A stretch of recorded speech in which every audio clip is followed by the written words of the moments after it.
Hi everyone, in today's video we are going to be making this 8 pieces blouse that has a sweetheart neckline with a deep plunge cut and also a yoke. If that is what you want to learn how to make step by step process of it, then keep watching this video to the very end as we learn how to create all the patterns including the yoke.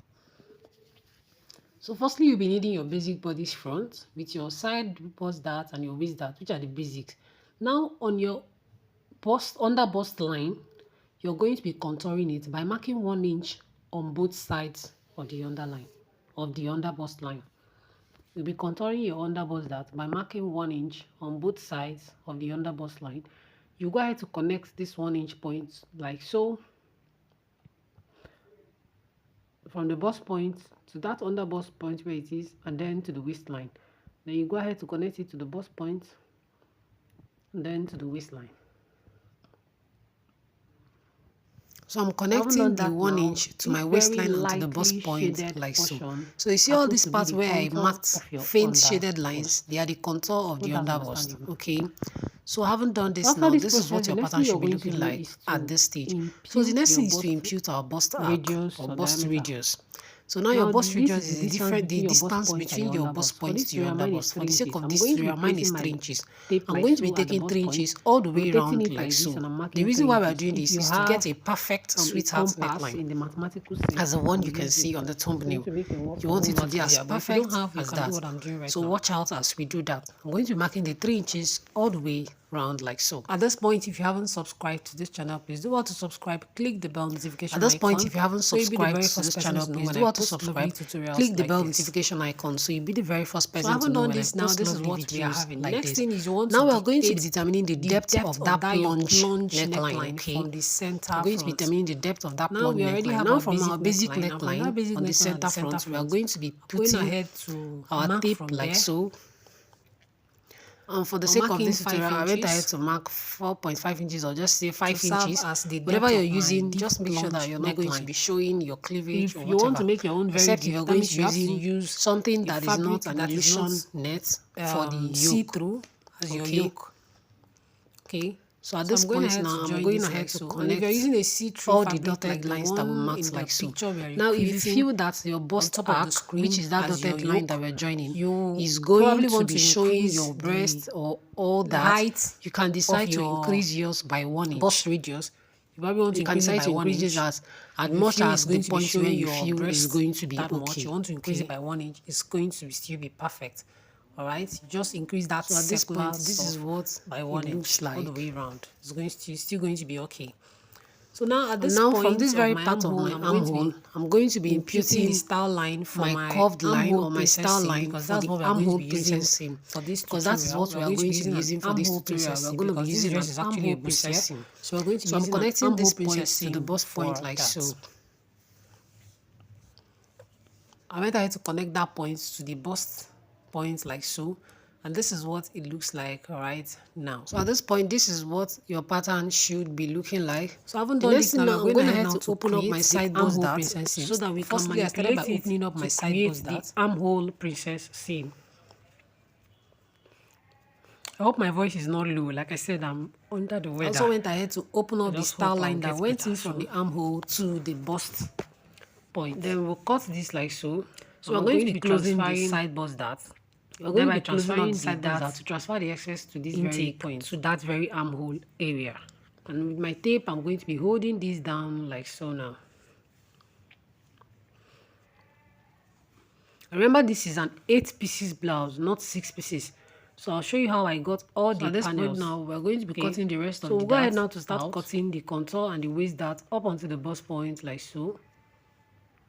We're going to be setting this aside, so we'll remove the remaining darts from this very side. Now, the same way we are creating the panel for the front is the same way we are going to create the panel for the back.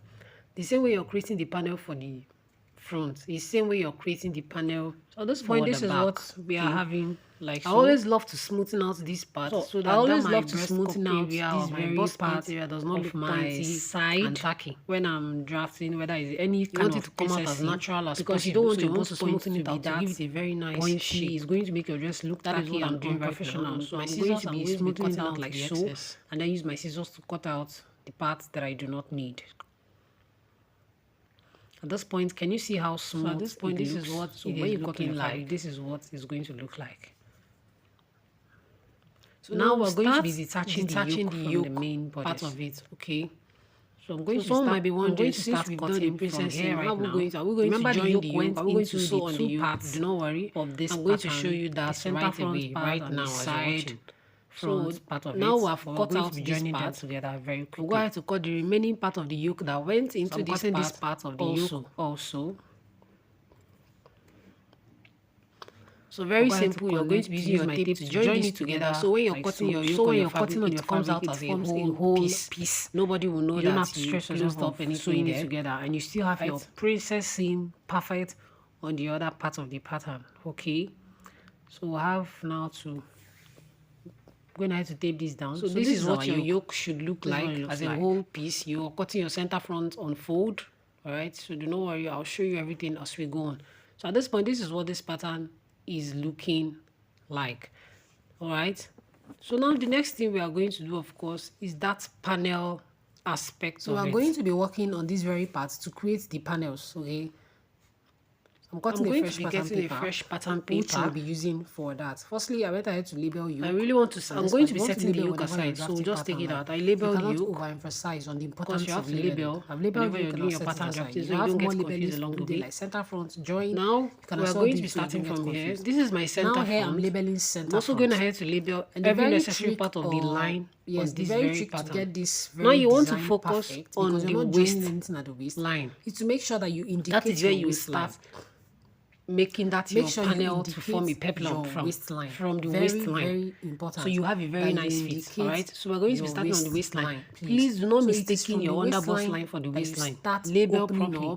If peradventure you start from the underbust line, you're going to be having a very funny finish. Like your top, your blouse is going to be very funny. So please see to it that you're starting from your waistline. Label properly. Start from your waistline. So having labeled properly and having started from your waistline, you want to start from the middle, from the very center, and cut all the way to the point of that waistline. Up until that waistline. And you cut towards this side like so, to and not through. Also go ahead to cut towards this side like so, to and not through. The reason why we are doing this is that we want uniformity of spread, especially at the middle point of it. Like we want everything to come out nice. We do not want the flare to be centered only by the sides. We want everything to come out nice on this. Now, as you open it up, be sure you measure to be the amount of wideness you have, so that it corresponds with left for you to decide how wide. Even if it's going to be higher, let it just be slightly higher. You don't want to have like, let's say, if you've decided how wide you want your panel to be, you go ahead to measure the length 12 inches of wideness in the front, and then you go ahead to take the measurement, whatever you got, like 20 inches at the back around 25 and all that. From the waistline, you want to make sure that it's slightly different. You want to be marking it with dotted lines, you have to mark the way around. And you take it get to the end. This is going to give you a very nice and rounded hemline is not just straight for your panels. It has that rounded effect. Look at the one on the top of the screen. You can see that the hemline of that very blouse has a rounded effect. Okay, this is the way. I think here I made a mistake by using my underbust line as my waistline. Please, I hope you understand what I said. I haven't done that. Can you see it has a rounded effect already? So yeah, I think I made a mistake, but I'll correct that in the side panel. I'll also cut out all the excess. But it's the same procedure. Please be sure you're using your waistline to do this. Be sure you're starting from your waistline to do this, so you have a very nice and perfect fit. All right. So I'm detaching all the excess papers like so right now. So remember, this is the center front. So we are going to be cutting the center front, not on fold, in two pieces. Do not worry, I'll still show you as we go. So this is what this is looking like. So I'm going to be setting this aside. We'll head over to while we work on the side pattern, on the side pattern of it. So now for the side panel, same thing we did here. You want to be sure to place that you're working on the fresh pattern paper. Like, you also want to indicate on this your waistline, another line that is not your waistline, your underbust. This dress will line. This blouse will look funny when you're done sewing it. Right here, I marked wrongly. Please, this is my underbust line, not my waistline. So I'll go ahead to mark it. As you can see, I initially marked waistline at the wrong place. So I'm going to write it here, waistline. Please, this thing can be confusing once you cut out these patterns in panels like this. So make sure you label them properly. So now from the very center, if you label it wrongly and you cut it on your fabric line, you'll be having a very wrong fit. Then you want to cut. So now same thing we did to that center panels. We are going to be doing to the side panels. You want to cut open like so. And also to this side, you want to cut open like so. So now we are going to be putting this like this right now. So like I said, you're going to be spreading. And of course, like I said before, you want to open it depending on how wide you want your panel to be. How much spread you have. You're going to be opening it depending on how wide you want your panel to be. Make sure it's in line. So when you've gotten the amount, make sure that whatever you're opening, and also this very side panel of it, is not too far from what you've done for the center panel. I had to use my tape. Let's take for instance, if your side panel is opening with 12 inches, make sure your front with that of your center panel is not opening with 20 inches. Center front, rather. Highest. So I said side panel, even if it's 12 inches, front panel should be that 12 inches or 13 or 14. You should not done that. You want to check your length first to also have that rounded hem. You want to length check first. That's what I'm just trying to say. Cutting out. So now you go ahead to mark the length. So that is what I'm doing from that very waistline. You want to mark the length. The reason for this, like I said before, is going to give you a very nice and rounded hemline for your blouse. Okay, it's going to give you that rounded hemline for your blouse. So right now we're going ahead to take all the length measurement like so.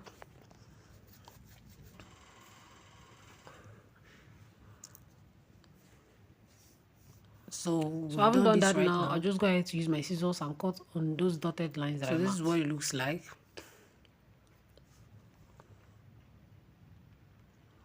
Then we'll go ahead to cut out the excesses by the sides.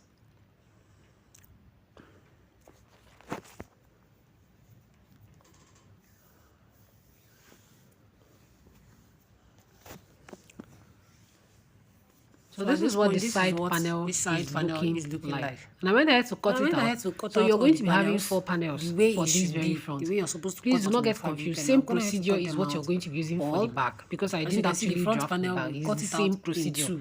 What you're going to be doing during stitching is your center front, 2 front panels, make sure they are 2 side panels joined together. 4 pieces in front, and mark the notch of where your plunge pieces neckline started from, the depth of your plunge neckline. Same way you have 2 front panels for the then from there you're going to be sewing. You're also going to all the way down. You also want to mark the notch center back of your waistline, underbust, bust point. Exactly the same procedure in your stitching for the front. So you want same procedure for the from back. The center now front. For the front here, actually for the center front, is your zipper marking the notch for any bust for the back or whatever. It's only at the sides of the center front.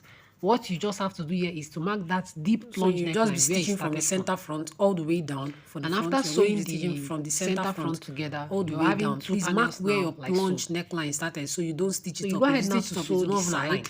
It's going to be having, it's going to be where you're going to be having a waistline, your mark that notch, that point where the plunge. So I haven't done that. You sew this together started, so you don't stitch it up. Having something that looks. So this is what it looks like, gradually forming just the 3 panels. And there is no joining at the waistline. That is just the beautiful thing about this very particular style. And of course, we'll go ahead to add the 4th one. Trust me, if you get this very well, you will not sew your peplum with joining. Just the 3.